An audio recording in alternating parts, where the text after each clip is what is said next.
Selamat datang ke saluran kata gelap. Diharap anda semua terhibur dengan rancangan ini. Kata gelap.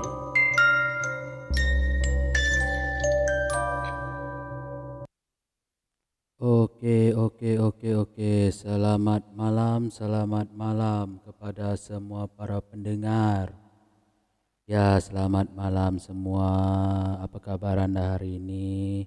Diharap semua dalam keadaan yang tenang dan gembira lebih daripada hari semalam.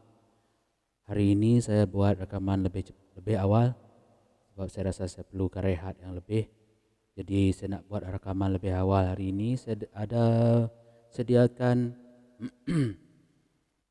dua cerita yang saya dapat daripada sama sumber dari semalam, iaitu daripada saudara perkongsian penulisan blog saudara Magi yang semalam tu. Okey, sambungan sebab dia dekat sini dia ada banyak cerita. Jadi saya sambung lagi kisah dia semalam yang dia kongsikan dalam laman blog ni pada 22 Oktober 2012, kira 9 tahun yang lepas lah. Yang bertajuk Urban Legend Kisah Seram di Sarawak. Semalam saya dah baca um, Biji Mata Celah Siling. Semalam saya dah baca tu. Hari ini saya akan baca dua lagi kisah tapi tambah satu, kira macam jadi bonus lah dekat belakang. Tengoklah nanti macam mana. Dan kisah pertama ni memang kira macam urban legend lah. Ni memang saya tahulah memang urban legend dekat Sarawak, dan saya sendiri pun agak gerun sebenarnya untuk menceritakan cerita ni. Tapi saya rasa saya harus beranikan diri untuk menyahut cabaran ini, supaya saya boleh meneruskan lagi rancangan ini dengan lebih jitu dan jaya. Hari ini kadar COVID masih juga seperti biasa, masih seperti biasa, masih belum turun ke tahap 4K. Saya harap semua yang ada di luar sana tolonglah jaga SOP, jaga diri baik-baik. Siapa yang dah turun vaksin tu, tahniah kerana anda telah vaksin. Saya akan dapat second dose 13 hari bulan 7 ni nanti. PKP kita disambung. Apa boleh buat, tetap tabah, terus berfikir secara tenang, cuba busykan diri supaya kita tak terasa macam down. Okey. Biarlah saya mulakanlah dengan kisah pertama kita, iaitu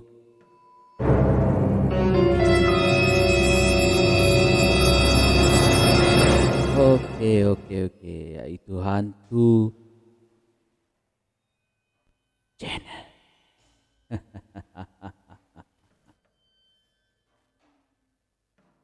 Okey, seperti nama ni, saya rasa banyak orang-orang Sarawak yang kenal tahu tentang kisah hantu Janet. Hantu ni memang terkenal dalam lingkungan 60-an dulu. Berlaku di kawasan Batu 4 dan Batu 5 sekarang. Boleh dikatakan kisah si hantu Janet ni banyak versi. Ada yang cakap dia mati bunuh diri lepas dirogol. Ada juga yang cakap dia mati dibunuh orang yang merogolnya.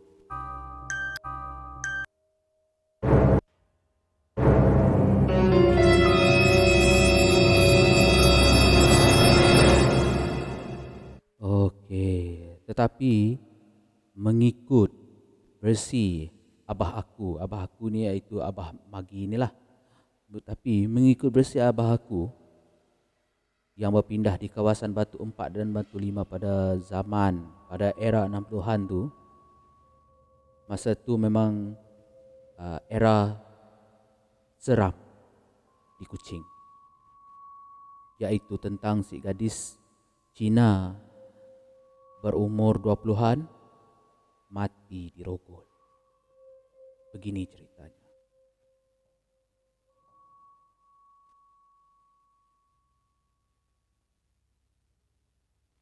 Sempena kejayaan, tunang Janet melanjutkan pelajaran ke luar.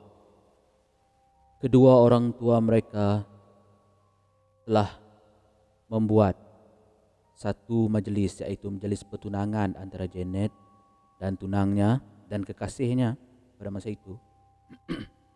Dan kekasihnya pada masa itu sebelum si kekasih ini dia ini balik pergi belajar. Jadi pada petang itu mereka pun mengadakan satu majlis pertunangan di antara Janet dan lelaki pilihannya. Dan si tunang ni pula sengaja untuk mengambil flight malam, sebab dia nak spend masa sikit lah dengan si Janet ni supaya mereka dua boleh berbual dan berbagai lagi lah. Sekejap. Okey. Dia, you punya flight pukul berapa? Pukul 11.30 macam itu sayang. Why leh? Oh, kalau macam tu, I hantar you ke airport bolehkah? Okey sayang. Thanks sayang Okey. Jadi mereka berdua pun apabila tepat pada waktunya, sebelum sampai pukul 11.30, mereka berdua pun terus berjalan melalui kawasan Batu 4 dan Batu 5 menuju ke lapangan terbang Kuching.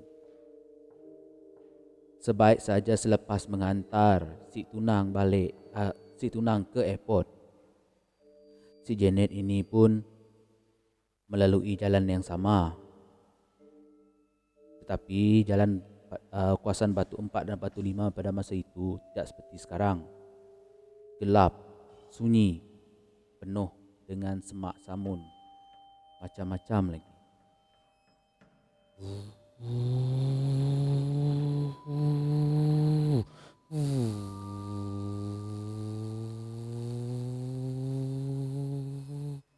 Gelap betul ini jalan apa itu? Ada pokok tumbang lah. Ayah. Si Janet pun keluar dari kereta dengan niat nak mengalihkan pokok yang tumbang menghalang di tengah jalan itu.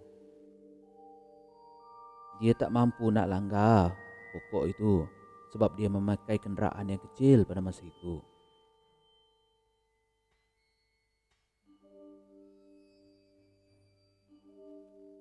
Kisah ini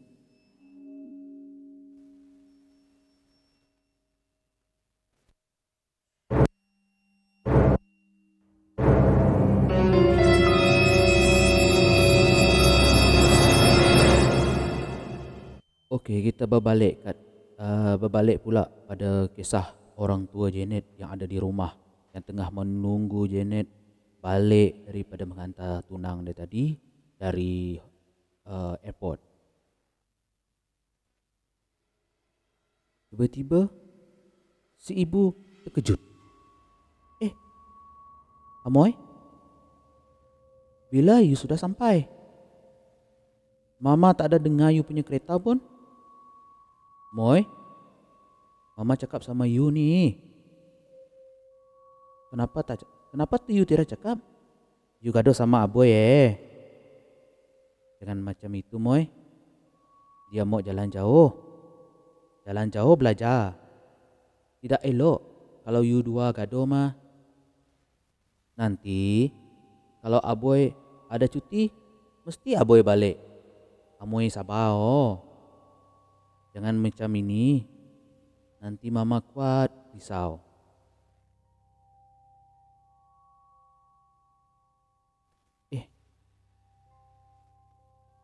Kenapa ini Amoy? Jalan sana, jalan sini. masuk tandas, masuk bilik. Terus ini Amoy keluar. Apa hal ini Amoy? Selama ini tidak macam ini dia. Marah dia pun. Dia memang cakap sama saya mah. Apa sudah jadi sama ini Amoy? Oh.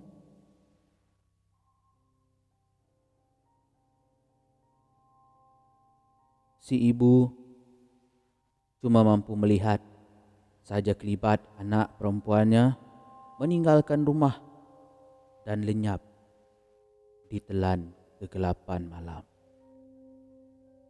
Kemudian kisah gadis Cina yang suka menumpang orang mula heboh di kawasan Batu 4 dan Batu 5. Penduduk-penduduk yang berdekatan seperti penduduk Kampung Jawa, Haji Baki mula tergesa-gesa masa balik kerja. Dan abah saya pun tak terkecuali.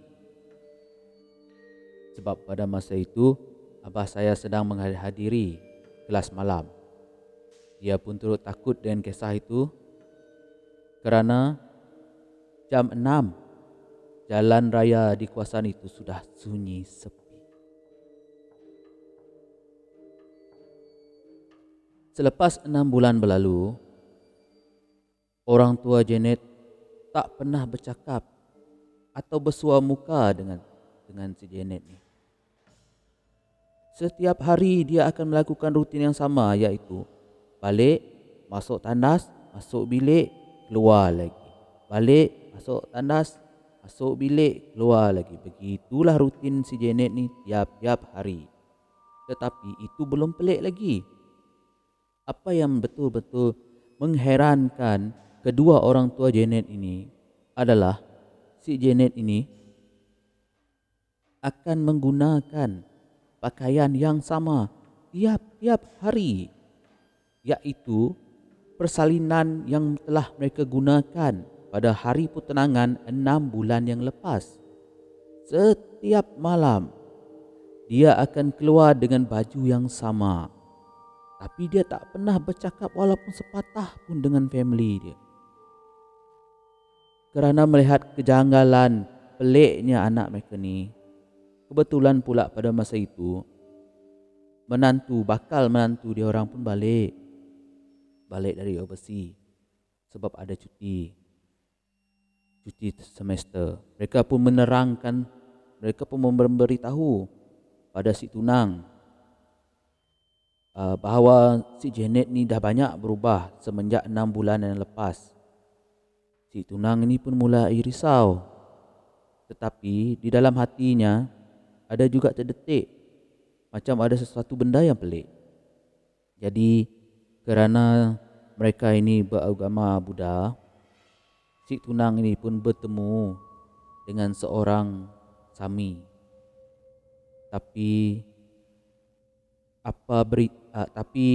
berita yang Sami itu sampaikan sungguh menyayat hati, iaitu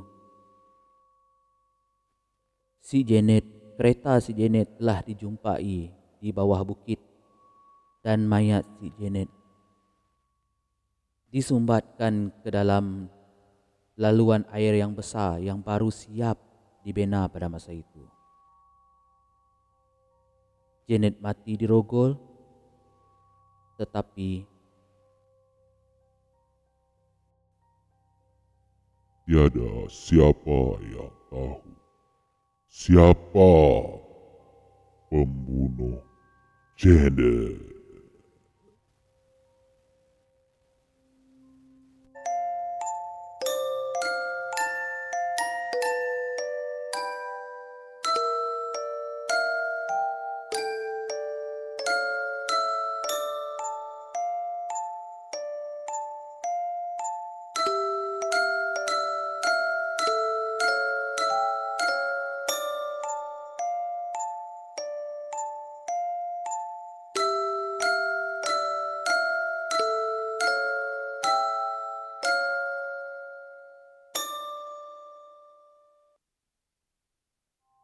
Okey. Sorry. Okey. Bagaimana dengan kisah Janet tadi? Bagi saya memang seram. Itu saja perkataan yang mampu saya beri. Memang seram. Memang seram kalau saya berada di tempat. Tapi dalam keadaan seram itu saya pun macam sedih lah dengan apa yang telah terjadi dengan dia. Harapan ingin mendirikan rumah tangga, tapi jadi macam tu pula. Susah. Saya pun speechless. Tak tahu nak cakap apa. Saya harap roh dia dalam keadaan yang tenang lah. Cukuplah untuk mentera di kawasan Kuching. Okey. Kita bawakan cerita selanjutnya, iaitu cerita pertama ini saya tak nak sebut dulu dia punya tajuk dia. Biar saya cerita kepada anda, nanti saya akan beritahu kepada anda apa cerita dia. Biar saya ceritakan slow lah pada anda semua. Dan kita layan dulu cerita pertama. Cerita kedua. Okey.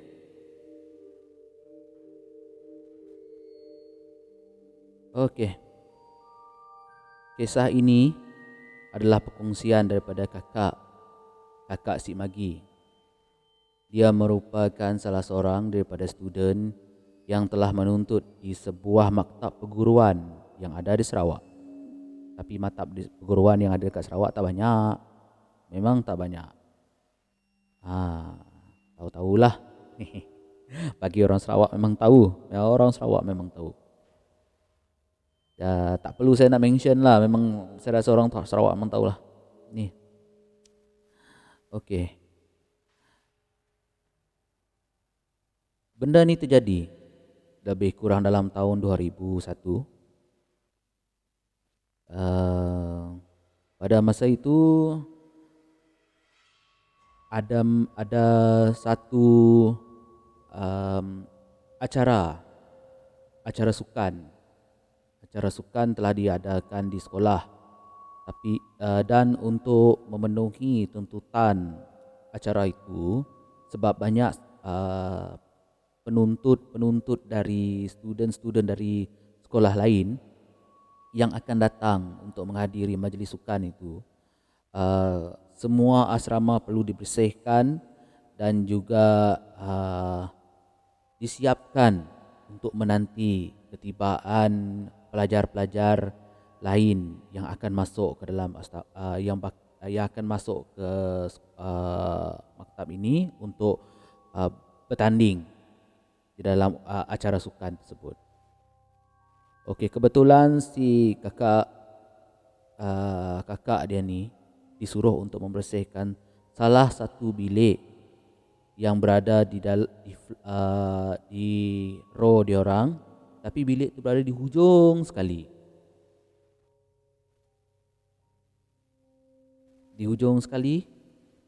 Dan setahu diorang, bilik itu memang tak ada orang, memang tak ada penghuni. Bilik itu lama, bilik itu dah kosong.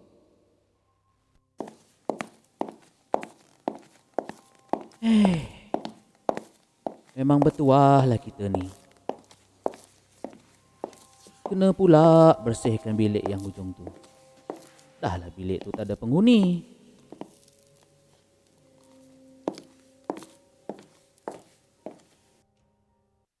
Yalah, hari tu aku dengar ada budak baru yang minta bilik tu, tapi pihak management tak bagilah. Oh, ya ke ni? Apa pasal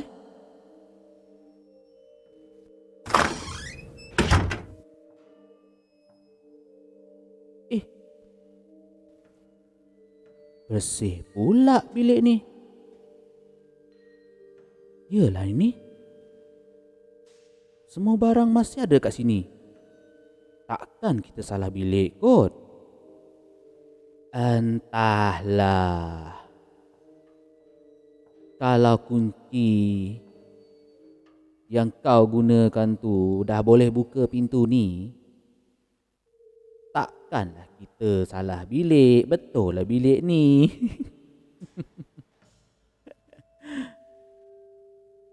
Engkau ni main-main lagi Nak start terus ke kita nak tunggu no ni? Tak apalah. Kita mula aja dulu.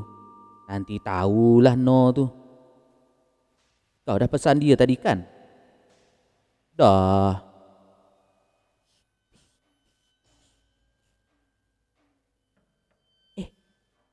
Ngam. Baik, aku ambil penyedai pakaian ni. Aku punya banyak dah patah lah. Baik, kau jangan usik ni. Benda dalam bilik ni kita sapu aja, kita kemas aja. Jangan nak kacau-kacau benda dalam bilik ni. Kita tak tahu siapa yang punya. Letak balik tu. Alah, kau ni ambil sikit aja pun tak boleh. Bukan aku ambil habis pun. Mereka terus menyapu, mengelap apa yang patut. Mereka berdua pun bergerak keluar. Apabila kerja mereka mengemaskan bilik itu yang cantik, yang tak ada debu sebenarnya bilik tu. Tapi mereka sengaja nak pastikan supaya bilik itu benar-benar bersih. Sebenarnya bilik tu memang bersih, walaupun sedikit debu pun tak ada dalam bilik. Sebab itulah kerja pembersihan mereka dalam bilik hujung tu cepat. Jadi mereka pun keluar. Dia orang tengah keluar, tiba-tiba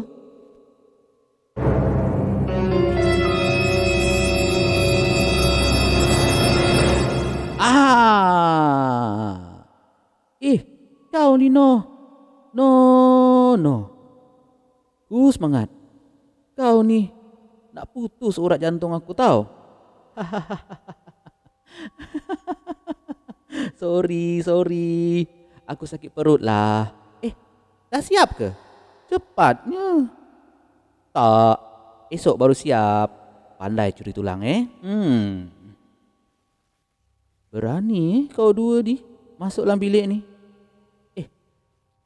Pasal kau cakap macam tu no? Orang tak tahu apa yang terjadi, apa kisah dalam bilik ni. Tak? Ni kau tahu ke? Tak, aku tak tahu. Okey, biar aku cerita sikit dengan kau orang ya. Bilik ni bekas student kita dulu. Tapi student tu mati, gantung bunuh diri. Mati gantung diri dekat kipas yang tu atas tu. Kau ni no. Ya betul lah. Betul ini. Aku tak tipu kau. Dulu kan masa kita orientasi, senior ada cakap tentang bilik ni. Kononnya meremang pula aku dengar kau ni. Aku nak balik ni. Aku nak hantar balik ni penyedar ni. Takut pula aku. Kau ni menakutkan aku lah. Ini masuk dan letak kembali penyedai itu ke dalam tempat asal.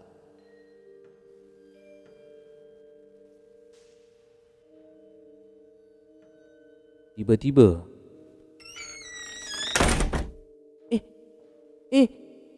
korang. Aku tak dapat buka pintu ni lah. Aku tak kunci kau lah ni. Aku tak kunci kau. Tolong aku. Tolong. Aku takut ni. Dah lah gelap. Nur terus menadah tangan sambil membaca sesuatu. Sebaik saja selesai Cik Noh ni membaca sesuatu, dia terus menolak pintu tu dengan sekuat hati. Dan pintu tu pun terbuka dan Annie terus berlari keluar dari bilik itu. Mereka bertiga sempat mengunci pintu itu dan terus meninggalkan tempat itu pada masa itu juga.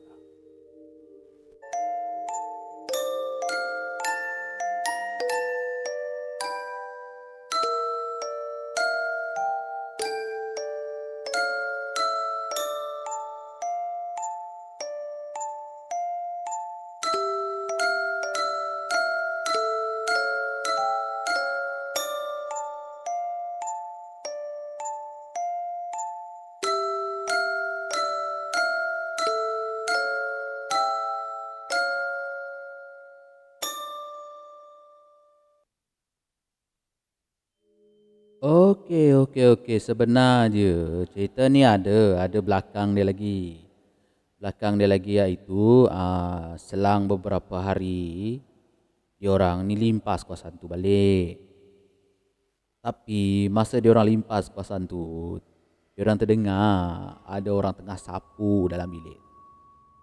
Mana tak putih kaki diorang lari.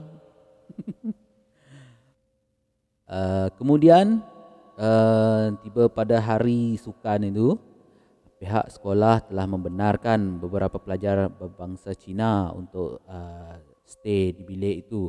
Tapi mereka telah diingatkan dengan larangan-larangan untuk bilik itu. Tapi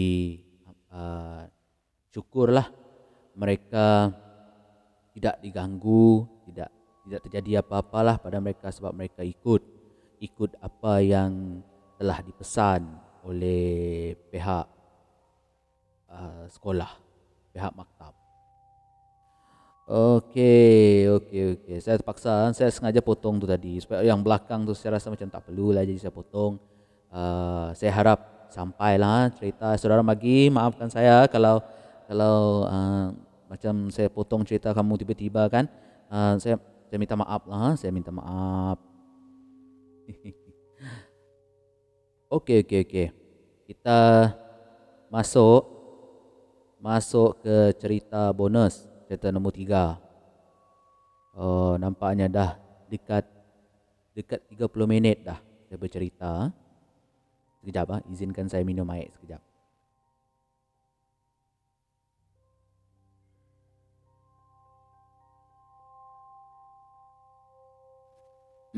Okey. Sorry. Okey. Kita masuk ke kisah bonus, kisah ketiga pada malam ini.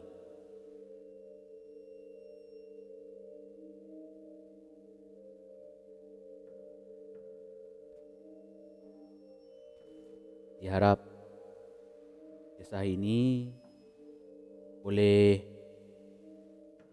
menambahkan lagi keseraman yang ada pada malam ini ya. Diharap semua terhibur lah dengan perkongsian yang dua tadi. Dan kisah terakhir ini, nampaknya saya tekan hujan. Sorry, maafkan saya. Maklumlah, saya tengah cari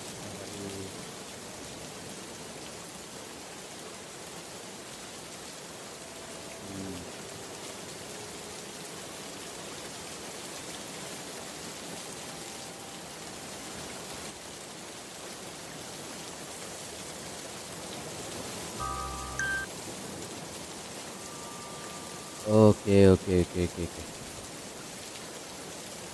Maafkan saya.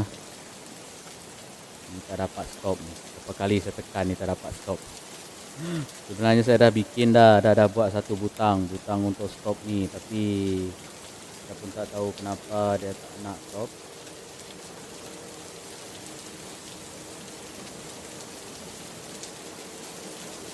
Tengok. Mungkin menjadi-jadi.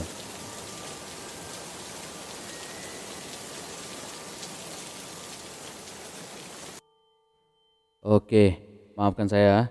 ada kesilapan teknikal sedikit. Mungkin saya punya telefon ni dia jam. Bunyi hujan tak pandai habis-habis. Okey, saya terus ke kisah yang terakhir, kisah bonus ni.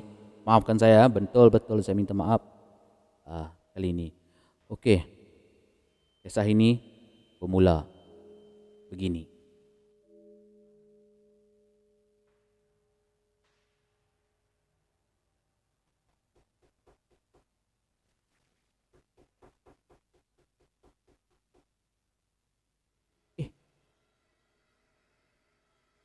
Kacau lah. Baru nak fokus ni.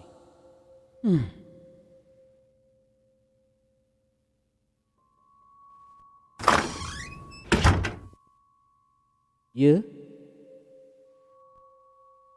Kenapa ni? Cik?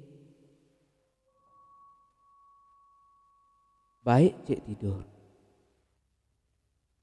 Tak baik tau berjaga sampai malam macam ni.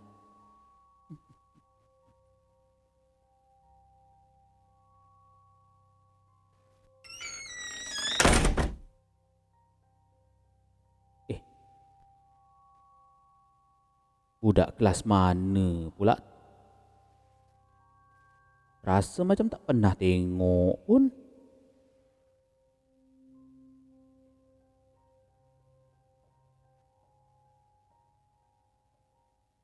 Si Mela terus tercengang sekejap. Mana aku pernah tengok budak ni?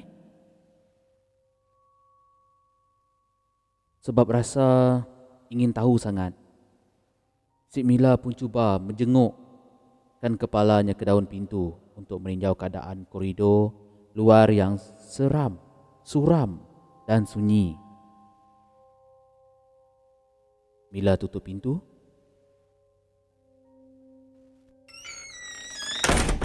dan kembali ke meja belajarnya. Tetapi dia tak dapat fokus masa itu.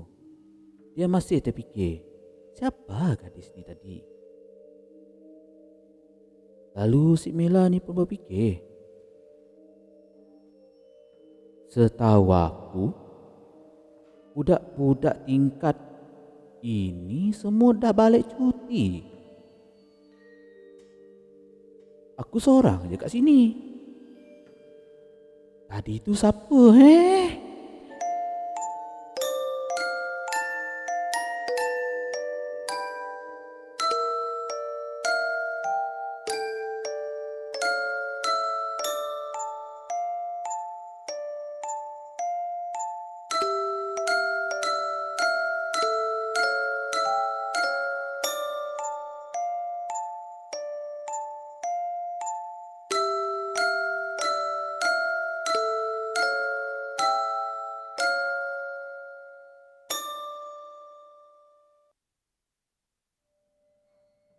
Okey. Minta maaf dengan kesalahan teknikal tadi. Sebenarnya kisah tu tadi adalah kisah si Mila. Dia ni stay sorang-sorang dekat dom. Jadi kebetulan masa dia tengah study tu, tiba-tiba dia dengar ada bunyi orang ketuk pintu. Jadi dia ni tengah, biasa kalau macam kita kan, kita tengah fokus, tiba-tiba kita dengar orang ketuk pintu, memang kita akan bangun. Tapi mood tak apa-apa bagus sangat lah. Dia buka pintu, dia tengok ada seorang awek datang. Perempuan ni terus tegur dia. Perempuan tu yang tegur dia. Perempuan tu cakap jangan belajar sampai larut malam, tak baik. Lepas tu si perempuan tu selamba aja, terus tutup pintu balik. Dan perempuan tu terus berlalu. Si Mila ni pula duduk balik dekat meja belajar dia. Lepas dia duduk dekat situ, dia masih tak puas hati tau. Dia punya sifat ingin tahu tu, dia masih tak puas hati. Sebab setahu dia tunggal sorang-sorang aja dekat kawasan label tu. Dan tadi dia dah tengok dekat luar. Dekat luar memang kosong, tak ada orang, sunyi, sepi, malap lagi sebab masa tu memang dah lambat. Jadi siapakah yang yang telah mengetuk pintu dan cakap dengan si Mila ni supaya jangan belajar larut malam. Ah, okeylah. Sampai di sini saja untuk rancangan hari ini. Saya minta maaf jika ada tersilap silap kata, silap cara. Saya minta maaf dari hujung rambut hingga hujung kaki. Saya minta maaf pada semua ya. Teruskanlah menyokong rancangan ini. Hantarkanlah cerita-cerita seram, pelik, dan kalau ada laman web yang anda sarankan pada saya untuk saya ceritakan, emailkan pada saya laman web itu supaya saya dapat mencari laman web itu dan menjalankan kajian supaya saya dapat ceritakan dalam rancangan ini kepada anda semua. Saya harap kita boleh menang dalam peperangan menangani COVID ini, sebab buat masa kini kita masih belum menang lagi.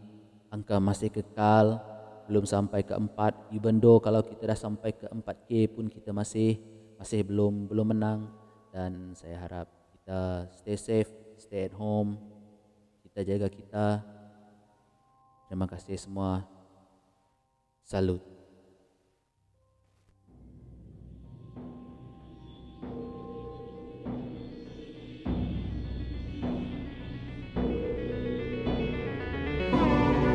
Terima kasih telah menggagas saluran aku. Harap semuanya terhibur dengan pengungsian yang telah disampaikan, karena semua ini hanyalah satu hiburan. Sampai jumpa lagi.